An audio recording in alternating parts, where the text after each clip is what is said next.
Hey guys, what's up and welcome to Champion Picks. I'm Jared Champion. This edition of Champion Picks is the Week 6 DraftKings starts and stacks. So let me go over my last week's picks. I had a really good week last week. Tom Brady and Julian Edelman. Julian Edelman ended up killing this pick. If you did play Tom Brady, you had the top scoring fantasy quarterback with 32.6. The cost on these two guys together was $14,000. They only scored 41 points, so they were about 2.5K points per thousand spent.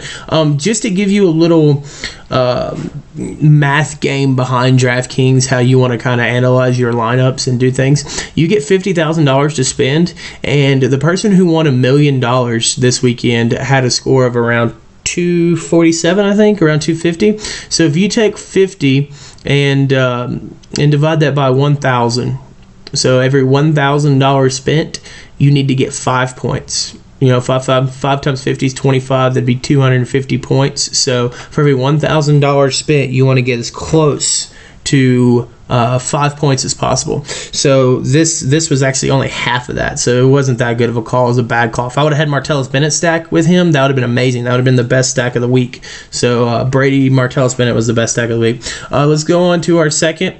Derek Carr and Michael Crabtree. Michael Crabtree did have a touchdown. Derek Carr had 25, almost 26 points. They were 3 points per thousand, finishing at 39 points for 13.7. So they were an okay play. They would have, could have cashed you some small profits and stuff like that to start your lineup off good. So that was an okay play. For my great play of the week, though, we had Phillip Rivers at quarterback, Hunter Henry at tight end. Together, they cost you $10,200. So a lot of money left over to spend. That is 4.7 points per thousand, guys. So if you actually multiply 4.7 times 1,000 times 50,000, you would have scored 200 and I think it was like 30-something points this week, or 220-something points, and the winner was 247. So, I mean, this could have started you off to $1 million cashing lineup. You're right there on the 5 points per thousand. So that was a really good call this week. So let's move on to our starts and stocks starts for the week 6. First, I have Brian Hoyer, 5,900. He's playing back-to-back games with 300-plus yards passing. He's at home versus the Jags. And I kind of like him stacked with Cameron Meredith this week because he's a big target. He's cheap. He had a big breakout week. But the thing about Cameron Meredith is I feel like a lot of people are going to be stacking him with Cameron Meredith this week. So I really personally like the Eddie Royal. I wanted to throw up Cameron Meredith and Eddie Royal because you could actually stack them both because they're both under 5,000. But Eddie Royal, coming off an injury, had a really bad week last week, and I think that was because he just didn't have as many snaps because of the injury, and he wasn't returning as well. So now that he has another week to get healthier, I really like Eddie Royal, Brian Hoyer this week. And then secondly, I have Ben Roethlisberger and Le'Veon Bell.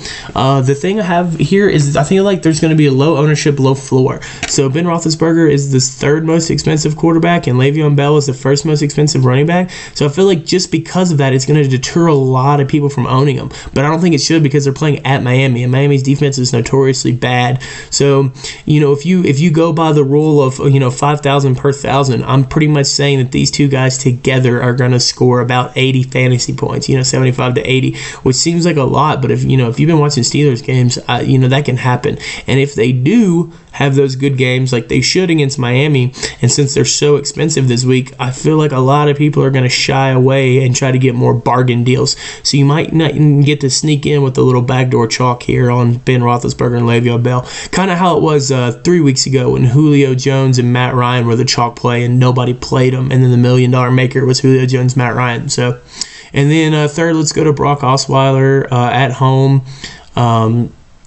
They're playing a bad Indy defense, and I think it should be a shootout. And I like stacking Brock Osweiler, Will Fuller. What's crazy about Will Fuller is he's had really bad weeks, but then he's been amazing. And I was looking at his stats. Every bad week he has been on the road. So at home, in 3 games, he has 300-plus yards and 2 touchdowns. On the road, no touchdowns, 35 yards.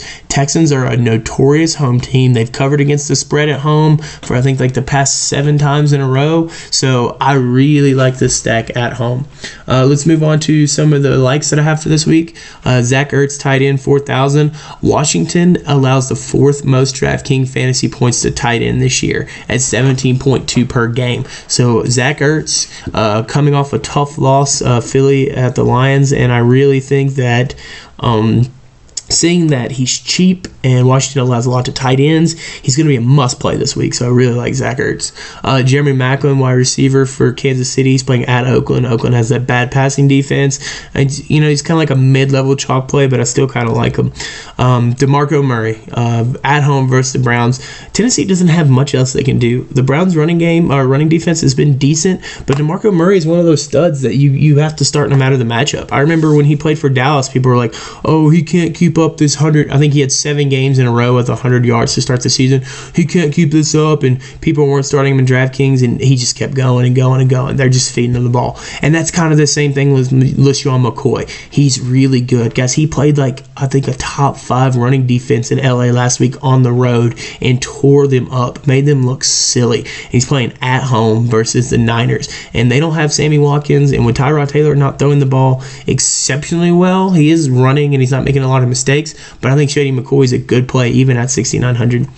And then Jesse James was tight end. These bottom plays are more like for big contests, like the long shot contest. Jesse James, tight end for the Steelers. He's really cheap. He's had 3 touchdowns the last 4 games. He's a big red zone target. Ben Roethlisberger, very similar to Tom Brady, will throw the ball to whoever's open. So Jesse James seems to get open in the red zone. He's catching touchdowns. And then CJ Spiller, another big long contest play out of nowhere. He's cheap, 3,400. He's got big play potential, and Seattle's off a bye, and Pete Carroll's had a week to draw up plays just to design to CJ Spiller. And like I told you before, Carroll had Reggie Bush, and so he likes those little scat backs that can make those fast, quick plays. And that's it for this week, guys. Thanks again. Give this video a thumbs up, subscribe. You got your DraftKings referral down there in the bottom. If you want to throw that in there, get you a chance in the $1 Million Maker for free as long as you deposit $5. I hope y'all have a good week in DraftKings, guys. See ya.